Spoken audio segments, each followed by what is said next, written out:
Maravilha, meus amigos, sejam bem-vindos a mais um vídeo. Hoje vamos falar aí sobre o TRXF, né? Se encontra hoje com um PVP de 0,92, o yield aí de 13% ao ano, uma vacância de 0,67. Vamos logo partir para o relatório.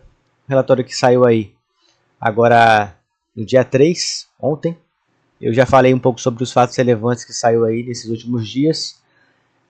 Saiu um no dia 29 e no dia 1. O do dia 2 eu já vou falar agora já junto aqui com esse relatório gerencial, que vai aparecer também todos. Aí, TRXF11.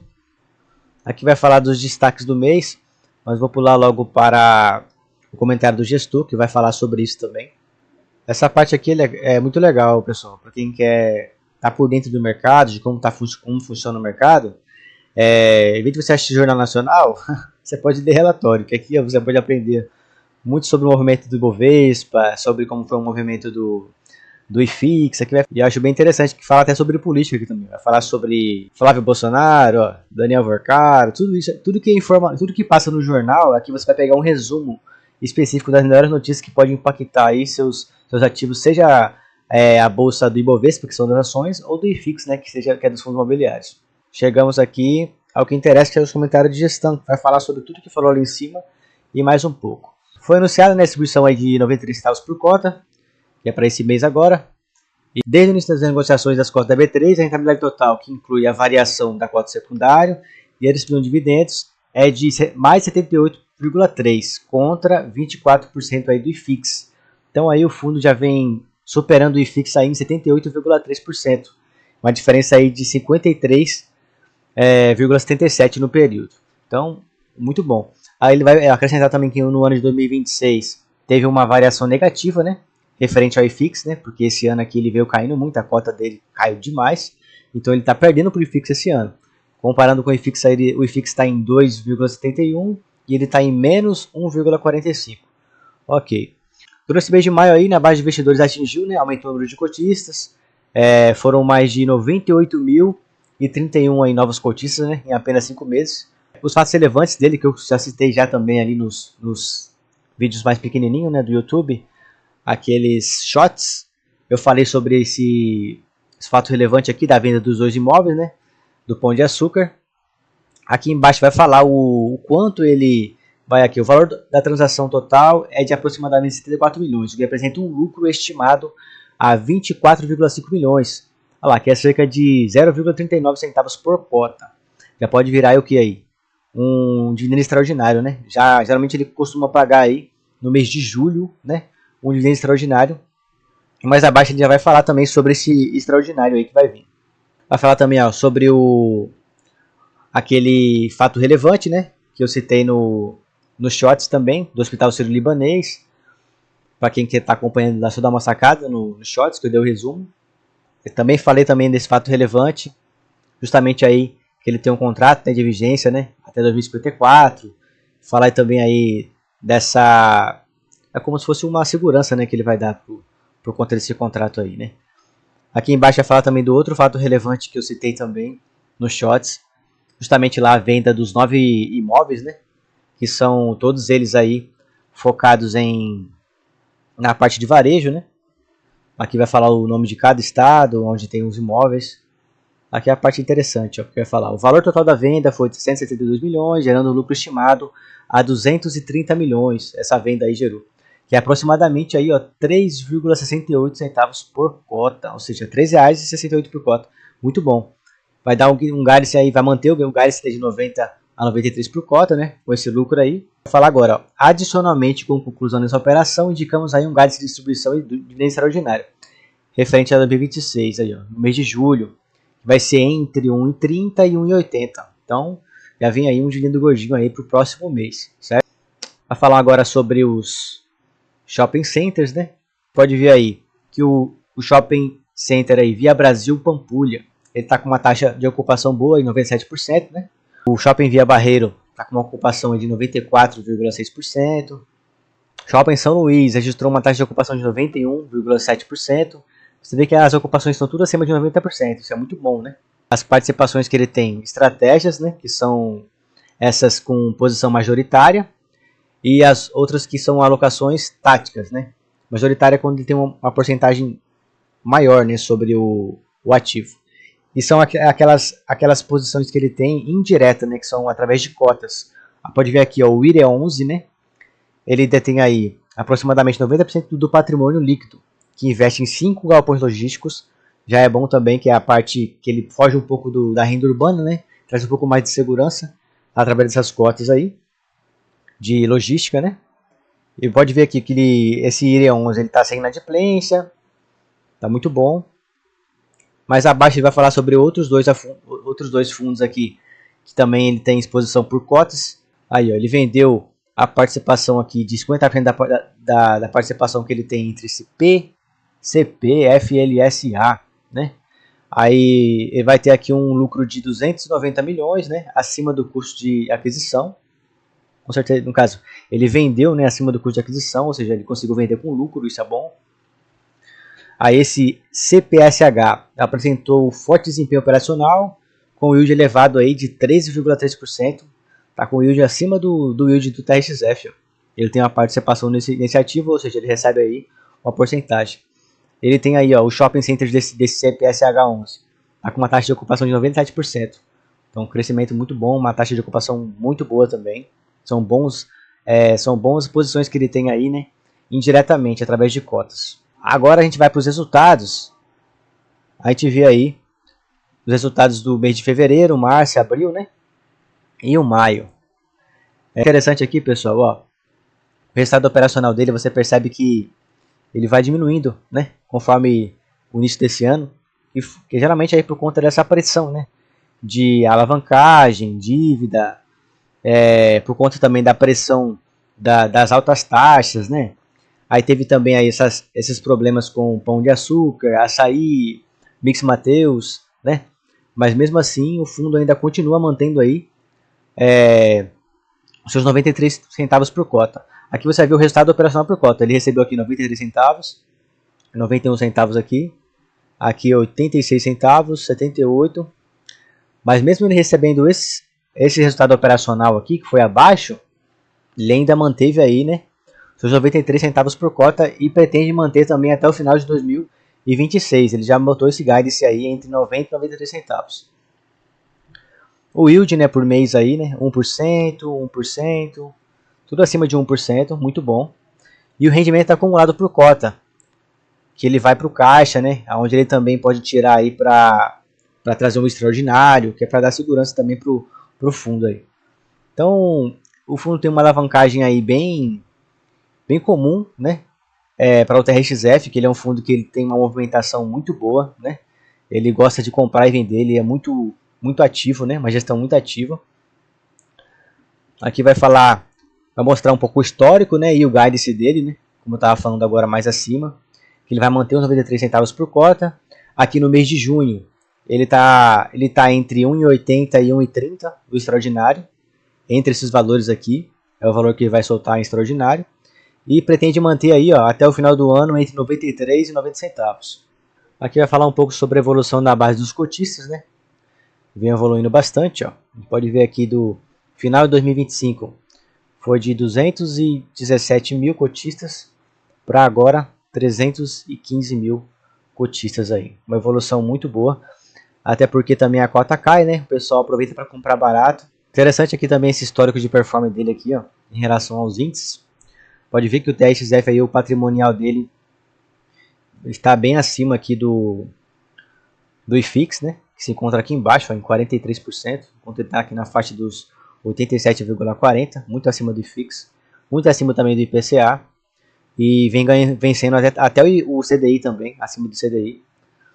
O vencimento dos contratos de locação, a parte aqui mais assim, começa a elevar mais até os 6% aqui na base de 2032, né? A maior concentração está em 2035, 20% dos vencimentos dos contratos. Claro que nesse meio tempo aqui ele vai fazendo novos contratos, né? Como a gente pode ver que ele se movimenta muito. Então daqui para 2035 ele provavelmente vai pegar mais novos contratos. Depois de 2035 tem esse 2040 aqui, 7%, né? 36, 37 tem 4. Aí 2045 é o segundo maior aqui, né? Com 9%. Mas está bem tranquilo aqui. O prazo médio de contrato dele é de 13 anos aí. Então, muito longos, né? Pode ver que a maior parte dos contratos deles são atípicos, né? São esses que, se a pessoa não pagar, ela tem que pagar todos os meses de contrato que foram feitos. Então, acho muito bom, uma forma segura, né? A diversificação da carteira é interessante, ó. 77% está em imóveis, né? 11% em FIs, que é através de cotas. CRIs, que seria investindo aí em papéis, né? 8%, renda fixa 2%. Aí a divisão, né, das categorias dele aí, segmento, atacadista 30%, varejo 20%, hospital 11%, casa de construção 5%, né? Educacional aí 9%, né? Bem interessante. Os shoppings é bem pouquinho, 2%, saúde 3%. Essa parte aqui eu acho legal também, é mais interessante o perfil dos imóveis, ó, porque vê que o varejo é 60%, que é a maior concentração dele aí, né? E o logístico aí quase 20%, já traz um pouco mais de segurança também no meio dessa diversificação aqui. O varejo ele é bem mais volátil, né? E bem mais arriscado do que a parte do logística, né? A receita por aluguel. Então, vamos puxar aqui a parte de varejo, né? Que são os maiores. Justamente esses que deram problema aí com o inadimplência e tal. Que seria o Açaí, Mix Mateus, Pão de Açúcar. O Atacadão é meio próximo, né? E aqui eu acho que são esses mesmos que deram problemas assim, que foram para ações judiciais, recuperação. Pode ver aí que, vamos supor que desse um problema aí em todos esses imóveis, ele perderia aí o que? Nem 30% seria. Seria na faixa dos 32% aí, 35% do fundo, né? Total. Isso fizesse todos os problemas.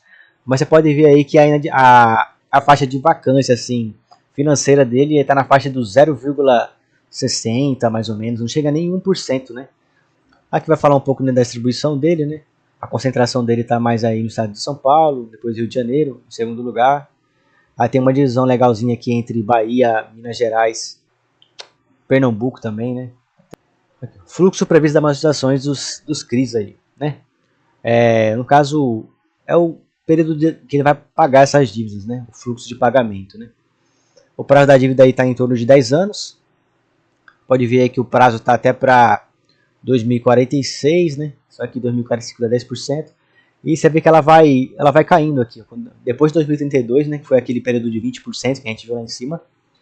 Ele começa a cair, ó. E é justamente ali no final dos contratos, né? A maior parte dos contratos tem o vencimento aqui a 2032. Aí começa a cair, né? Essa dívida. Aqui mais embaixo a gente vê a projeção da dívida caindo aqui, ó. Aí vai em 28%, agora esse ano. Aí vai 27%, 26%.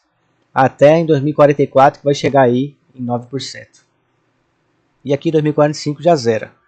Mas é claro que isso aqui é só uma projeção para você ver a saúde, né, da dívida, né, se ela está saudável ou não. Porque o fundo ele vai estar sempre, né, fazendo mais novas alavancagens, novos investimentos.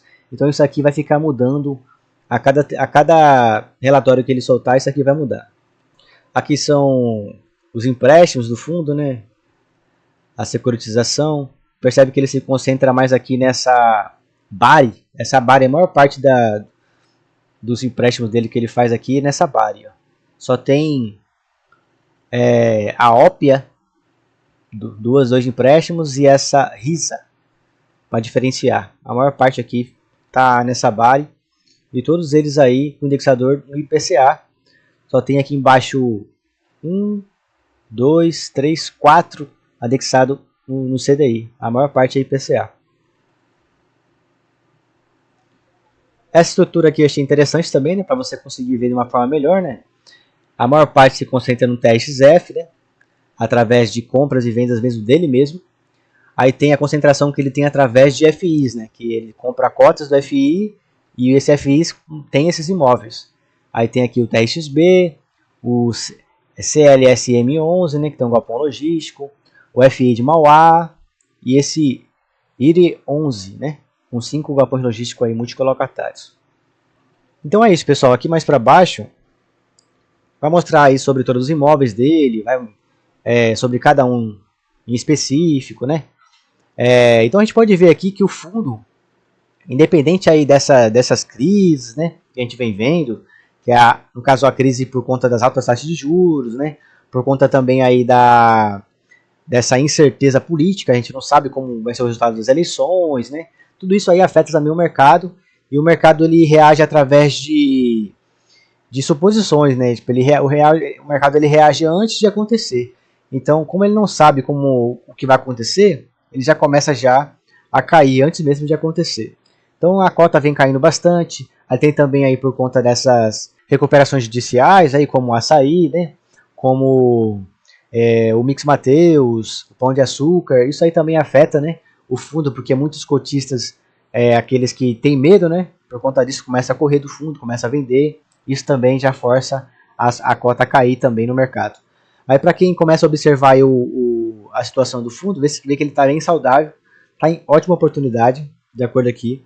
A alavancagem dele está bem saudável, de acordo com o fundo. Você vê também que os contratos dele continuam aí bem longo, né, em 13 anos aí a média de contratos dele. A dívida também está com uma média de 10 anos aí, bem saudável, o fundo consegue pagar tranquilamente. E ele vem também fazendo aí novas aquisições.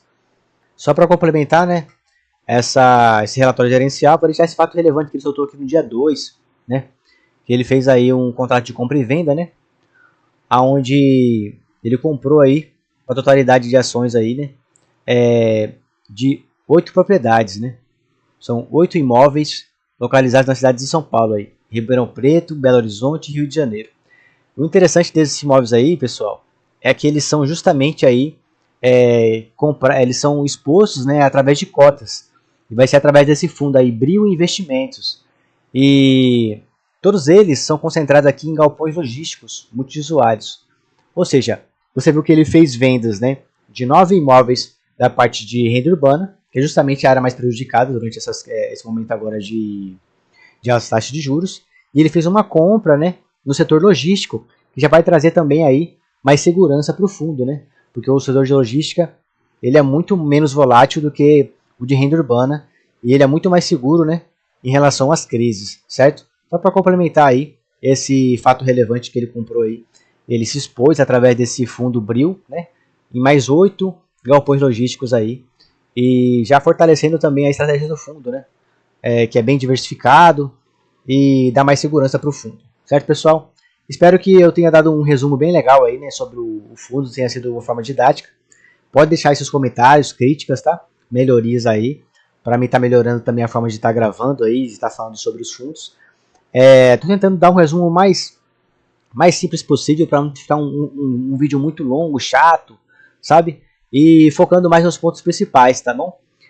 Também deixei também assim alguns cortes por conta também que eu já soltei aqueles shots, né, falando sobre os fatos relevantes, então já deu mais um resumo aí em cima desse relatório gerencial. Então, pessoal, agradeço o apoio de todos vocês aí, Deus possa abençoar todos vocês, fortalecer aí e motivar, né, para que vocês possam trabalhar, conquistar, poder ter seus aportes aí mensais aí constantes para a gente conseguir aí estar alcançando nossos objetivos aí de independência financeira. Então, pessoal, muito obrigado a todos e até o próximo vídeo.